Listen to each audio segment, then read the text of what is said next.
Alors, du coup, le format F2. Allez, le format On F2, est champion. forcément. On est tous ensemble. La F2, j'espère que vous avez tous suivi ce week-end, forcément. La dernière course de Formule 2, le titre de Théo Pourchaire. Voilà, je vous ai spoil littéralement la pastille. Ouais, en mode on n'avait pas vu. Tous les jours on en avait parlé. Ouais. Bah, ça a fait la une de les. Ah bah non. Donc, la qualif, je vous la fais très rapide. Très bonne qualif de Dohan, Martins et Maini. Les 3 premiers pilotes sont de l'Académie Alpine. Bravo. Ouais. Pourchaire, malheureusement, gêné un petit peu dans ses tours. Plus, bah, pas un très bon tour, faut être honnête. Se retrouve P14. Vesti, lui, est P9. Donc, au final, tu te dis, les deux sont un peu loin. Hassoul. Course sprint. Sauf qu'il y en a un sprint. Course sprint, on inverse la grille, donc on va vous mettre le classement à l'écran, regarde, et hop là, tu changes tout, Fittipaldi par premier et Vesti par deuxième. Et là tu fais, ah merde, ah, là c'est compliqué là, parce que Pourchaire il est P14, c'est un peu la sauce. Départ de la course, bon, Martins malheureusement est pris dans un petit incident avec Correa et... qui c'est qui break check Correa déjà devant j'ai plus... Est-ce que vous vous souvenez? Maini, ouais, c'est peut-être Maini en effet. Maini, Correa, Martins casse son aileron au départ, donc la course est un petit peu ruinée malheureusement. Vesti entame une remontada exceptionnelle, dépassement sur dépassement, il se retrouve P3, puis P2, etc. Il y a une radio où on dit à Vesti, tu n'as rien à perdre, vas-y, donne tout. Fittipaldi, il fait pareil, il fait nous non plus, on n'a rien à perdre et tout. Bon, Fittipaldi s'est fait baiser sur un freinage. On n'a rien à perdre, il s'est rien passé. J'étais curieux d'avoir autant de radios de Vesti, mais on a eu 0 radio de la part de Hart. C'est dommage que la FOM du coup a pas diffusé trop les radios. Je sais pas ce qui se disait chez Hart, mais j'aurais bien aimé savoir. Moi, j'ai ma potentielle théorie, c'est que je sais pas si c'est autorisé en F2, mais des fois ça parle français chez Hart. Ah ouais? Et du coup ils diffusent pas. Ils ont le droit? Et bah, je suis pas sûr que tu aies le droit, et du coup il doit être en mode, bah, tu vas pas diffuser une radio en français. Et ils ont peut-être le droit, mais du coup ça a pas de sens pour la FOM.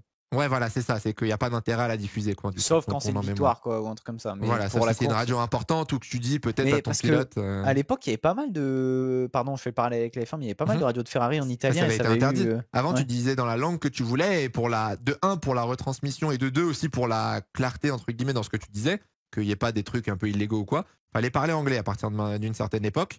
Et en F2, je suis pas sûr que ce soit interdit. En tout cas, je sais que ça parle français, ça parle d'autres langues, hein, ça parle italien des fois et tout.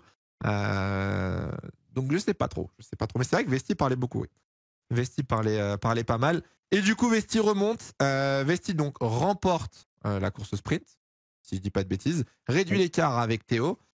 Théo, lui, remonte quand même 7ème. Donc en vrai, c'est pas mal. Il termine devant Fittipaldi et Verschoor, comme vous pouvez le voir.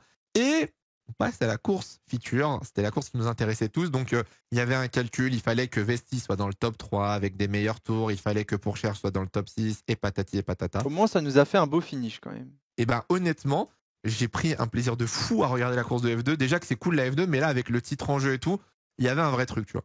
Ouais. Honnêtement, il y avait un vrai enjeu. Alors, on a les conditions, vous voyez. Donc, si Vesti était premier, Pourchaire, il fallait qu'il soit 4ème, etc.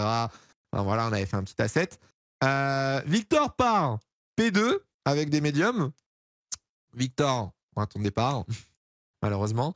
Bizarre. Derrière, bizarre. Derrière, très, très bonne course, ça se bat un petit peu de partout. Théo Pourchaire est parmi les premiers pilotes à rentrer au stand. Fait l'undercut avec Biermann. Biermann qui abandonne dans la voie des stands. Est-ce qu'on peut parler de la voiture qui est pile à l'entrée et on ouvre quand même la pit lane alors qu'il y a des marshals? Non, ils l'ont pas fermé la pit lane. Elle était fermée. Elle a été fermée, mais on l'a rouverte. Ils n'avaient pas enlevé la voiture. Elle avait une vitesse enclenchée. On pouvait pas l'enlever. Exactement, elle avait une vitesse enclenchée. On pouvait pas enlever la voiture. Donc on a dit juste faites gaffe, quoi. C'était pile la pit lane window, donc ça foutait mal pour le championnat. C'est pas mon problème. C'est pas mon problème. Non, t'as raison. Et du coup, au bout d'une bataille quand même très très intéressante entre Pourchaire et Vesti, Pourchaire du coup arrive à tenir Vesti en fin de course avec des pneus neufs, lui faire perdre un maximum de temps. Vesti remonte, dernier tour, Maloney se fait doubler, petit accrochage pour la P3, sauf que Vesti n'avait pas le meilleur tour. Pourchaire était trop bien placé pour que Vesti soit champion. Et du coup, Théo remporte le titre. Alors Théo Pourchaire est champion FIA Formule 2, et non pas champion du monde, on rappelle. On vise personne. Et Hard Grand Prix remporte le titre. Hard Grand Prix remporte du coup le titre constructeur. Et Victor Martins remporte le titre du meilleur rookie de l'année, qui s'appelle aussi le titre Antoine Hubert, si je dis pas de bêtises. J'avoue, je ne connaissais pas du tout ça. Étoile quelque chose, Antoine Hubert, qui a été créé justement. qui a été créé, je crois que c'est cette année ou l'année dernière, mais je crois que c'est l'année dernière. Pas. Ouais, peut-être l'année dernière. Donc Art au final qui se retrouve presque avec la triplée, quoi. Pilote, constructeur, rookie. Que dire de plus? Magnifique performance. Parfaite. Voilà. Art remporte son premier titre de Formule 2. Depuis et non pas de GP2. Voilà, exactement. Quand est-ce que ça a changé? En 2017. Ouais. Okay. Et c'était Prema Adams qui s'était échangé les titres. De mémoire. Je crois que c'est que le 5e de Art, de ce que j'ai lu, je crois. Et oui. Que le 5e. Entre guillemets, ouais, c'est que le 5e de Art si tu prends le GP2. On rappelle le GP2 qui avait été créé en 2004. Je crois que c'est 2004 la première année de GP2. Ou peut-être non, 2005. 2005 la première année de GP2. Donc c'est pas mal en vrai. C'est pas mal. Et... c'est bien d'avoir, pour le coup, là, la France, elle rayonne. T'as ton pilote qui est champion, ton deuxième pilote, meilleur rookie qui finit quoi, 3, 4 Finit 5e, malheureusement. Finit 5e. Ouais, finit 5e quand même pour sa première saison. Et ton équipe, elle est championne constructeur. Bon. Pour le coup. Face à des gens qui sont vestis des pilotes Mercedes. Birman, il est pilote Ferrari.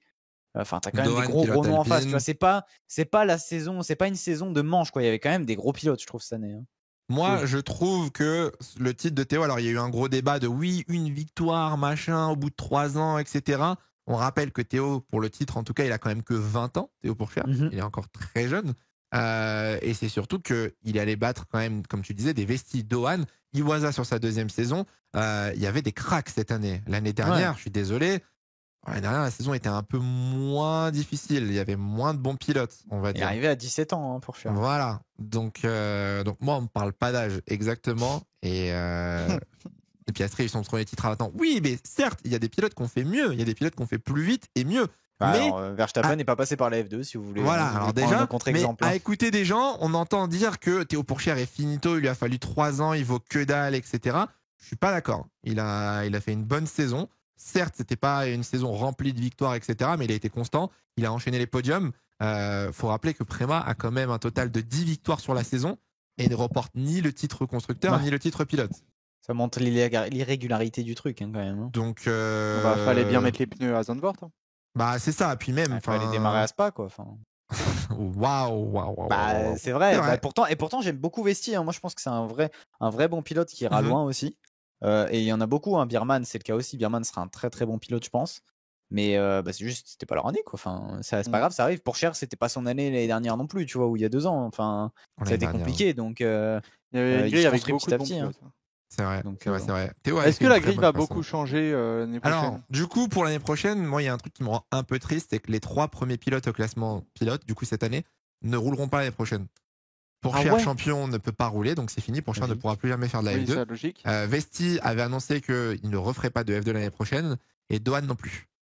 Ah merde, ok. Un peu dommage. Arthur Leclerc va partir en GT3 et il est très mal parti pour refaire de la F2. C'est bien, honnêtement. Après, il faut aussi, moi je trouve qu'il y a un vrai truc par exemple, je pense à Théo. Malheureusement, là, Théo, il a un vrai problème sur sa carrière, c'est les timings. Parce que il est pas dans la bonne académie, il a pas de place pour l'instant. Je savais pas que Iwasa arrêtait. Ouais, il va en Super Formula. Lui, ça, c'est une blague ou non, c'est vrai. Non, c'est vrai. Non, c'est pas une vanne. Si c'est vrai, c'est pas illogique en soi. Il est japonais, c'est peut-être plus simple pour lui aussi, tu vois. Et puis c'est un bon tremplin quand même la Super Formula. Il y a pas Théo aussi, non? Théo, oui. Théo va aller en Super Formula, oui. C'était officiel ça ou c'était juste des pourparlers? Non, mais ça va l'être normalement. Ok. Mais en vrai, le truc que je me dis, c'est quand même c'est que des mauvais timings. Après la Formule 1, ça reste des timings. Et donc de voir Arthur Leclerc dire, en vrai, j'abandonne, tu vois. Enfin, j'abandonne. Je laisse le chemin monoplace. De toute façon, c'est bouché. J'ai pas eu des super résultats. Je vais en GT3. Ça se trouve GT3, il va peut-être avoir accès au programme WEC plus tard. Il aura peut-être après le programme GT3, il aura peut-être accès au programme LMDH. Enfin, il y a des possibilités d'évolution qui sont monstrueuses. C'est clair. Je trouve ça juste dommage parce que du coup, la grille, même s'il y a Antonelli, il y en a d'autres qui vont arriver. Il y a Bortello qui a été annoncé aujourd'hui. Mais la grille aura moins de cracks l'année prochaine, je pense. Ouais, en vrai, il y a encore. Mais il reste, ça va être beaucoup de rookies. Ça va être beaucoup de jeunes. T'as toujours Adjar qui doit confirmer un peu plus, tu vois. Victor aussi. Et une nouvelle génération de voitures l'année prochaine. Ouais, nouvelle génération. Très peur de ces voitures parce que changement de réglementation. Pour toutes les équipes, ça va être un peu le bordel. Pour les moteurs, ça peut être un peu. Puis même, est-ce que ça va vraiment marcher? Est-ce que les pour pneus, mettre ça en va pas valeur changer un grand-chose? pilote, c'est compliqué dans une nouvelle réglementation. Et ouais, c'est ça De aussi. se dire, bah en fait, ça va vraiment. Bon, là, du coup, cette année, c'était aussi dépendant des équipes, hein, forcément. Quand tu vois Adjar sous-performer comme ça, je pense qu'il y a quand même un peu l'équipe qui joue par rapport à ces saisons de F3, tu vois. Mais de se dire, nouvelle réglementation, par exemple, un pilote comme Victor qui doit confirmer en 2024, donc potentiellement, peut-être jouer le titre, tu vois. Nouvelle réglementation, les cartes sont un peu redistribuées. Si le gars réussit pas, horrible. c'est peut-être pas forcément de sa faute, ça peut être de la faute malheureusement de l'équipe. Moi, j'espère pas, hein, je touche du bois, mais ça peut être de la faute de l'équipe et de se dire que bah, les écuries de F1 vont être en mode bah non, il a pas performé en 2024. Ouais, mais c'est à cause de. Bah ouais, mais il a pas performé. C'est le Tu vois, risque. mauvais timing, encore une fois. Ça va être un petit peu le risque. Alors, je vois que ça demande pour Arthur, est-ce que c'est officiel? C'est pas encore officiel, mais c'est en pourparlers. Il n'est pas prévu qu'il continue la F2 l'année prochaine. Il est en discussion pour rouler avec F Corset en GT3. Et oui, on sait qu'il y a Antonelli, on sait qu'il va y avoir Aaron aussi qui va arriver. Il va y avoir Marty, je ne sais pas si ça a été officiel. Enfin, il y a O'Sullivan. Il va y avoir beaucoup de rookies, beaucoup de jeunes qui vont arriver. Mais il faudra voir ce que ça donne. Voilà, il faudra voir si ça se bat Elle sera bien. pas non plus horrible, la grille. Non, non, elle sera loin d'être horrible, honnêtement. Elle donnera envie de se Antonelli, lever le vraiment. matin. J'ai hâte de Ouais. voir Antonelli. Pareil, j'ai hâte de Est-ce voir. que c'est vraiment le crack qu'on nous vend? Je pense que c'est un crack. Moi, Ou est-ce que. je pense que c'est le cas. J'ai juste peur du step. Ouais, peut-être. Ouais. Le step Freka F2, j'ai peur qu'il soit un poil violent. Mais à tout moment, Max ça Verstappen, fonctionne F3, directement. F1. C'est ça, tu vois. Il faut pas J'ai envie de dire, sous-estimer quelle est la différence, tu vois. les steps, exactement. Victor portera le numéro 1 la saison prochaine. Oui, c'est vrai. La France. La France, voilà. S'il est confirmé. Bon, Sébastien Philippe a dit au micro de Canal qu'il n'y avait pas de raison. C'est quoi la règle du numéro 1 en F2? Alors, du coup, c'est le titre constructeur? Ouais, tu prends le titre constructeur 1, 2, 3, 4, 5, 6, 7, 8. Ok, d'accord. Parce que de toute façon, O'Sullivan aura le 2. Du coup, Prema, donc je sais pas qui roule chez Prema l'année prochaine, par Antonelli, du coup. Il aura du coup, c'est en fonction du pilote qui reste à chaque fois. Des pilotes qui sont dans l'équipe, oui. Après, ils se débrouillent. Genre, par exemple, chez Hart, Théo et Victor avaient discuté. Et, du coup, Théo voulait le 5. Victor avait pris le 6 parce que je crois qu'il avait la cam en jaune. Ouais. Ou un truc comme ça. Je me rappelle du vlog. Ouais, donc, donc ça, après, en interne, tu négocies qui veut, quoi. C'est tout. Voilà. Sur cette saison de Formule 2, rendez-vous l'année prochaine. 14 courses. On va au Qatar en plus. On retournera à Imola s'il ne pleut pas cette fois-ci. Et puis hâte de voir ce que ça donne. Je pense qu'on continuera à suivre ça sur Twitch de toute façon. Donc ça va être très très cool.